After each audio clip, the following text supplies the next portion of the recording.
सच्चा जिसने अहंकार को मारा। योगी वही है सच्चा जिसने अहंकार को मारा हो, अहंकार को मारा हो। पीकर जहर सभी के दिल का, पीकर जहर सभी के दिल का, जीवन खूब सवारा हो, जीवन खूब सवारा हो। योगी वही है सच्चा जिसने अहंकार।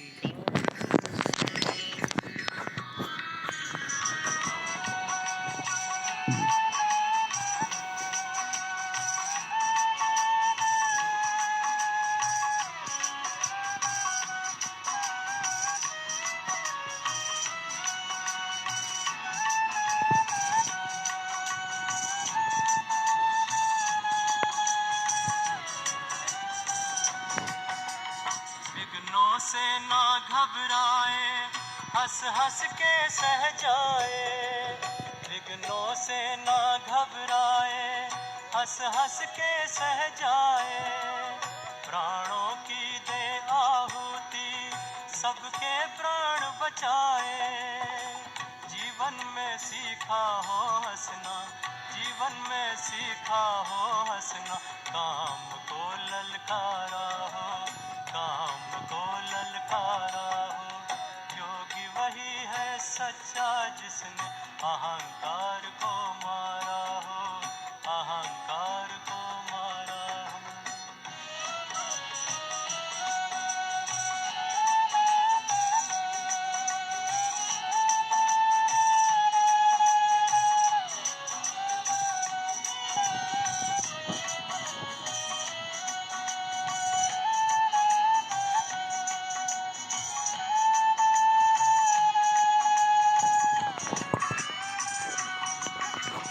हार जीत के द्वंद्व में कभी निराश न होता हो, हार जीत के द्वंद्व में कभी निराश न होता हो। जीवन के छाए मेघों को खुशी खुशी भर लेता हो। आंचल में बसी हो करुणा, आंचल में बसी हो करुणा। मुख में ज्ञान की धारा हो, मुख में ज्ञान की धारा हो। योगी वही है सच्चा जिसने अहंकार को मारा हो, अहंकार को मारा हो। पीकर जहर सभी के दिल का, पीकर जहर सभी के दिल का। जीवन खूब सवारा हो, जीवन खूब सवारा हो। योगी वही है सच्चा जिसने अहंकार को मारा हो, अहंकार को मारा हो। योगी वही है सच्चा जिसने अहंकार को। ओम शांति। बैठकर आत्मिक स्वरूप में मैं आत्मा अपने पापा से ज्ञान ले रही हूँ। मैं कॉर्डली स्टूडेंट हूँ, ऐसे समझकर इस स्थिति में मुरली सुने।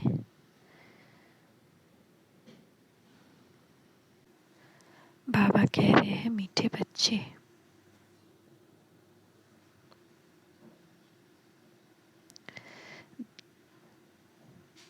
देह अहंकार छोड़ देही अभिमानी बनो।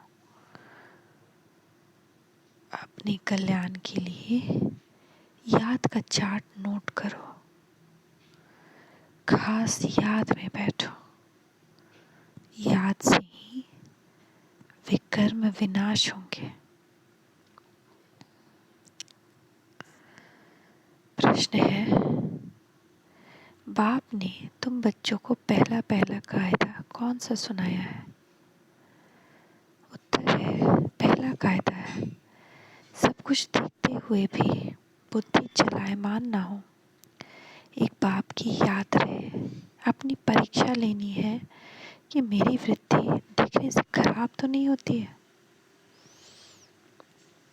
तुम्हें हाथ से काम करते दिल से बाप को याद करना है। इसमें आंखें बंद करने की बात ही नहीं है। तो बाप को याद करने के लिए हमें आंखें बंद करके नहीं बैठना है, खुली आंखों से। भक्ति मार्ग में अक्सर करके सन्यासी आदि जब बैठते हैं तो आंखें बंद करके बैठते हैं। यहाँ कायदा है देखते हुए भी चलायमान नहीं होना। अपनी परीक्षा लेनी होती है कि देखने से मेरी वृत्ति खराब तो नहीं होती। हम भल देखते हैं परंतु बुद्धि का योग बाप के साथ है। मनुष्य भोजन बनाएंगे तो आँख बंद करके तो नहीं बनाएंगे ना। इसको कहा जाता है हथ काटे दिल याटे। कर्म इंद्रियों से काम लेते रहो परंतु याद बाप को करो। जैसे स्त्री पति के लिए भोजन बनाती है, हाथ से काम करती रहेगी परंतु बुद्धि में होगा मैं पति के लिए भोजन बनाती हूँ।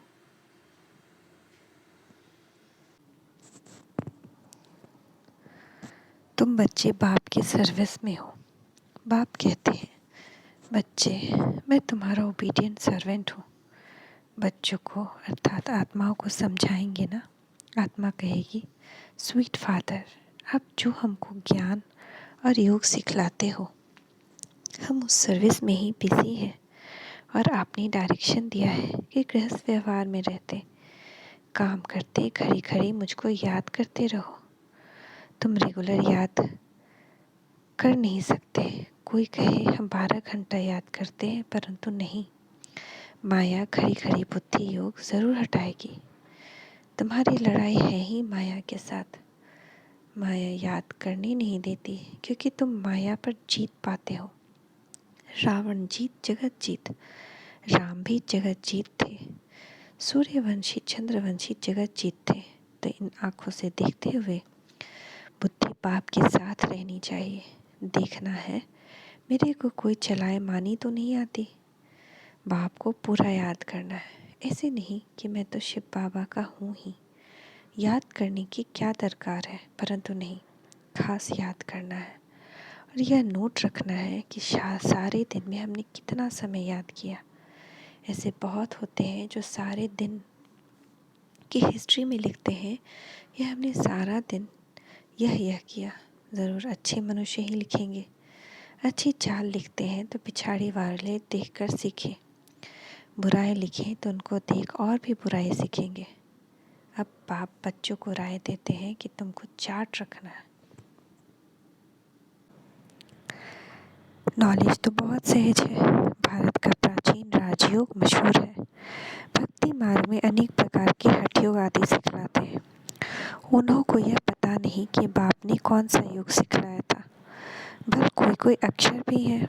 मन मना भव, देह सहित देह के सब संबंध छोड़ मामेकम याद करो। अब उनके लिए सर्वव्यापी कहना तो रॉन्ग हो जाता है।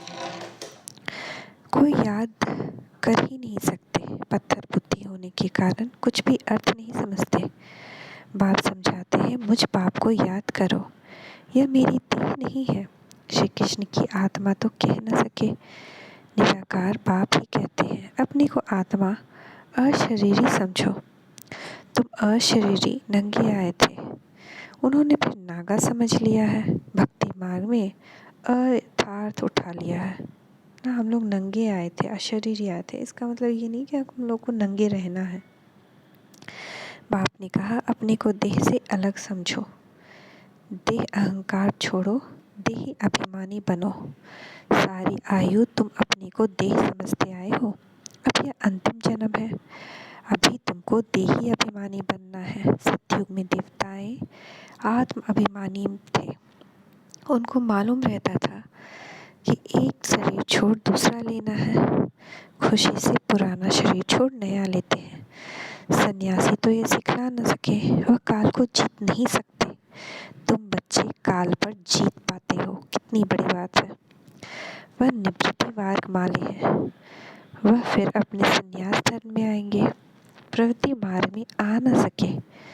वह भी भारत के लिए अच्छा धर्म है, पवित्र बनते हैं। भारत की महिमा इतनी बड़ी है जितनी बाप की बड़ी है। भारत ही पवित्र था, अब नहीं है। भारत सबका तीर्थ स्थान है। सब मनुष्य मात्र की अभी सदगति होगी। कहते कहते हैं गॉडफादर इज लिबरेटर, दुख से लिबरेट कर शांति धाम में ले जाते हैं। अगर भारतवासियों को मालूम होता तो सर्वव्यापी नहीं कहते। शिव जयंती यहाँ मनाते हैं, गाते भी हैं हे पतित पावन, निराकार बाप को ही याद करते हैं। भारतवासी ही गाते हैं, सबसे जास्ती पावन वही बनते हैं। तुम समझते हो बिल्कुल राइट बातें हैं। बाकी शास्त्र तो ढेर हैं, हर धर्म वाले अपनी अपनी किताब बनाते हैं।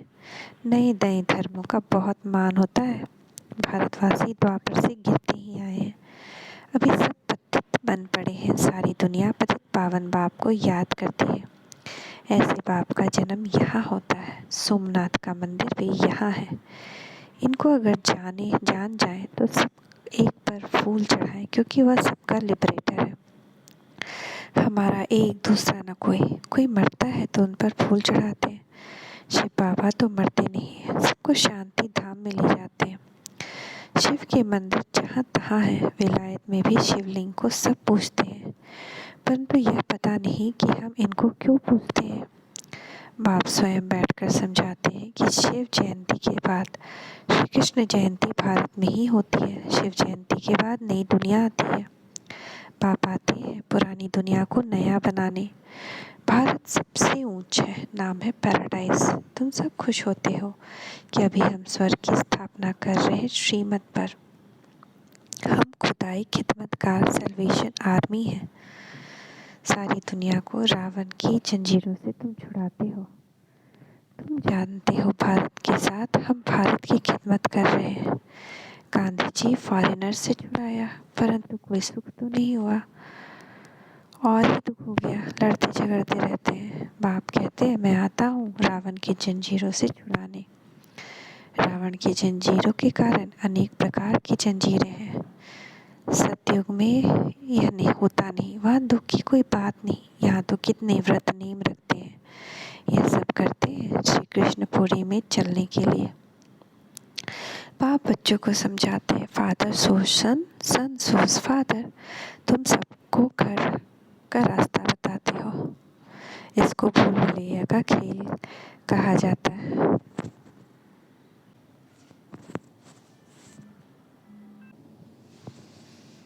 भक्ति में कितना माथा मारते हैं, परंतु बाप से वर्षा कोई ले न सके।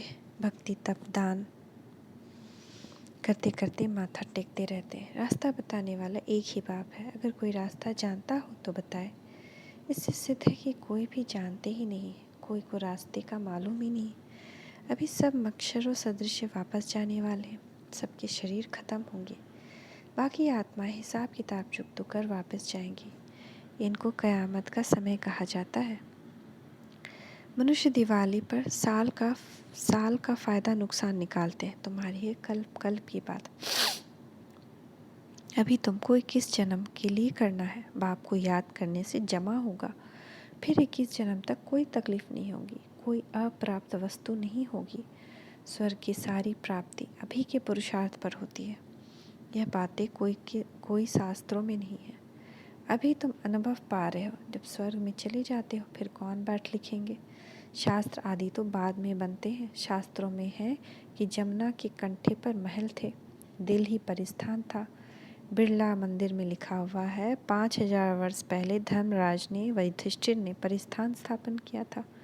गंगा जमुना नाम अभी तक चला आता है। वास्तव में ज्ञान गंगाएं तुम हो।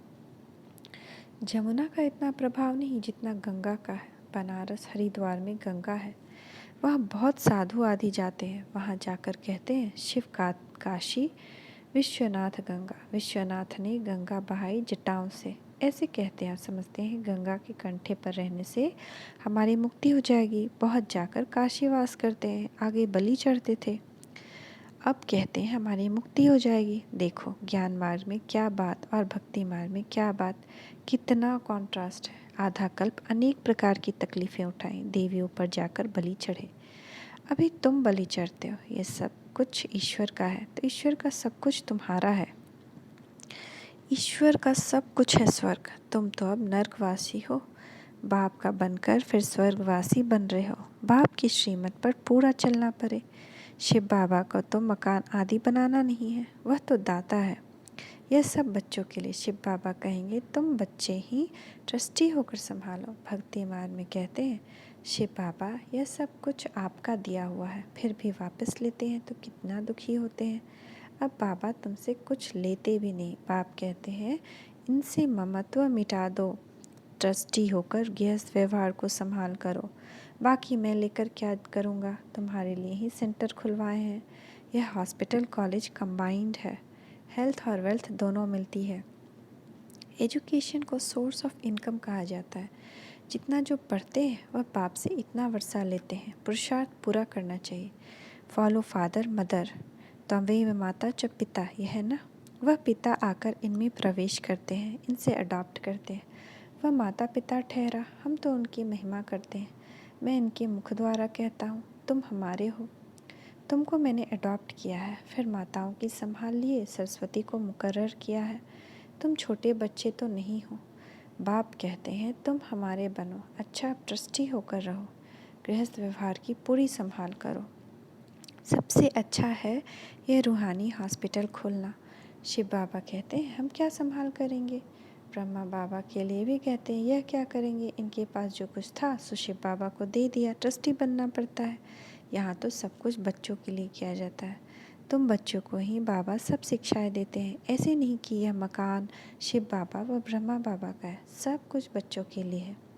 तुम ब्राह्मण बच्चे हो, इसमें झगड़े की आदि की कोई बात नहीं, सबकी कंबाइंड प्रॉपर्टी है। इतने सब ढेर बच्चे हो, पार्टीशन कुछ हो ना सके, गवर्नमेंट भी कुछ कर ना सके। यह ब्राह्मण बच्चों का है, सब मालिक है, सब बच्चे हैं, कोई गरीब कोई साहूकार, यहाँ सब आकर रहते हैं। कोई की प्रॉपर्टी नहीं, लाखों के अंदाज में हो जाएंगे। सब कुछ तुम मीठे बच्चों के लिए। तुम हो रूहानी बच्चे, तुम जितने प्यारे हो उतना लौकिक हो न सके। वह शूद्र जाति के, तुम ब्राह्मण जाति के, इसलिए उनसे कनेक्शन टूट जाता है। सन्यासी यह नहीं कहेंगे यह सब तुम्हारे लिए, मैं भी तुम्हारा हूँ। शिव बाबा कहते हैं मैं निष्काम सेवाधारी हूँ, मनुष्य निष्कामी हो न सके। जो करेगा उनको उनका फल जरूर मिलेगा। मैं फल नहीं ले सकता, पुरानी दुनिया पुराने शरीर में आकर प्रवेश करता हूँ। यहाँ मेरे लिए यह पुराना शरीर है। भक्ति में मेरे लिए बड़े बड़े मंदिर बनाते हैं। इस समय देखो मैं कहाँ बैठा हूँ, कितना गुह्य राज बच्चों को समझाता हूँ। बाबा कोई सत्संग में थोड़ी मुरली चलाएगा, बच्चों को बहुत खुशी का पारा चढ़ता है। बाप बैठ बच्चों को पढ़ाते हैं, कैसे आकर पढ़ाते हैं ये तुम ही जानते हो। डरने की कोई बात नहीं है, सब बाप के बच्चे हैं। जो कुछ बनता है बच्चों के लिए, ऐसे नहीं सबको यहाँ आकर बैठ जाना है। तुमको तो अपना गृहस्थ व्यवहार में रहना है।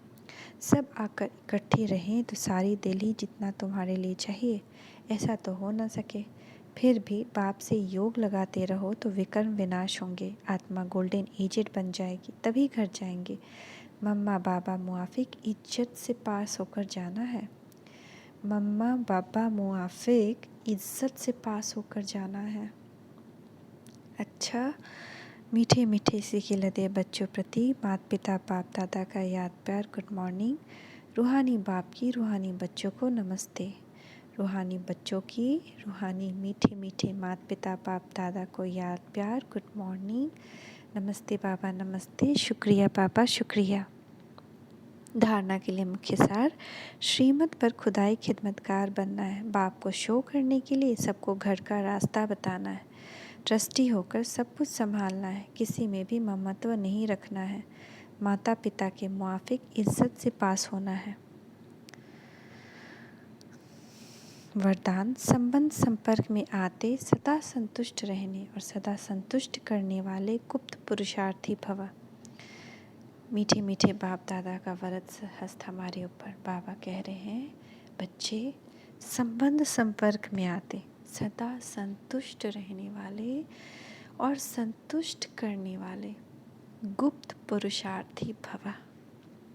संगम युग संतुष्टता का युग है। यदि संगम पर संतुष्ट नहीं रहेंगे तो कब रहेंगे। इसलिए न स्वयं में किसी प्रकार की खिटखिट हो, न दूसरे के संपर्क में आने में खिटखिट हो। माला बनती ही तब है जब दाना दाने के संपर्क में आता है। इसलिए संबंध संपर्क में सदा संतुष्ट रहना और संतुष्ट करना, तब माला के मन के बनेंगे। परिवार का अर्थ ही है सदा संतुष्ट रहने और संतुष्ट करने वाले। स्लोगन: पुराने स्वभाव संस्कार के वंश का भी त्याग करने वाले ही सर्वंश त्यागी हैं। पुराने स्वभाव संस्कार के वंश का भी त्याग करने वाले ही सर्वंश त्यागी हैं। ओम शांति, ओम शांति, ओम शांति।